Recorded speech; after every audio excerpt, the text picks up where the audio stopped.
It's no secret teenagers are in the crossfire of gun violence in central Illinois. Mothers are mourning their children on a regular basis. Target 3 investigator Renee Cooper joins us now. Renee, we are constantly telling a story of another child gone. These kids are losing their lives on both sides of the trigger. Some by way of a bullet, others are sent off to spend sometimes the rest of their lives in prison.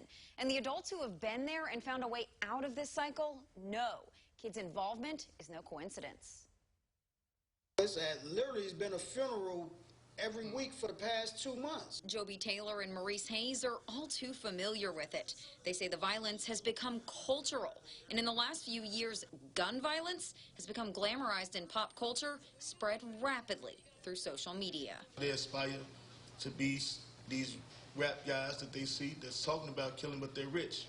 So if I can talk about killing and say I killed 7 people and ride around in a Bentley with $50 million on my neck, then that's something that an influential mind, especially in the high hope areas, will gravitate towards. Being recognized, or what we used to call back in the day as earning stripes. Taylor and Hayes have been there, in a place where violence not only felt like the only option, but it was something to aspire to. When we were growing up, it was the dope dealers era, the era of the dope boy, right?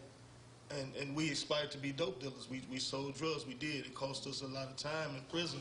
And now it's the era of the shooter. The root of the problem is there's nothing for the kids to do here. The pair spend much of their time doing outreach in places Hayes has coined high hope neighborhoods. The hood gonna have to say the hood. But it's been a tough cycle. If we continue to feed and perpetuate the same nonsense over and over and over again, we continue to regurgitate the same generation that we have now. Hayes and Taylor have both made it out of the cycle, and they're working hard to reverse it. But beyond having a good example, are kids being taught about the danger and responsibility that comes with carrying a gun? That's a good question.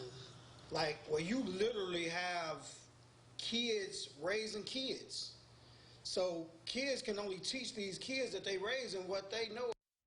They tell me the investment in giving kids other outlets isn't happening in the right places. For example, Hayes tells me kids in Northwest Champaign and Garden Hills can't always find a way to get to summer sports programs at the U of I. They say we need programs to be built in the areas that need them. Back to you. All right, Renee, thank you. The concern over gun violence is where the 40 days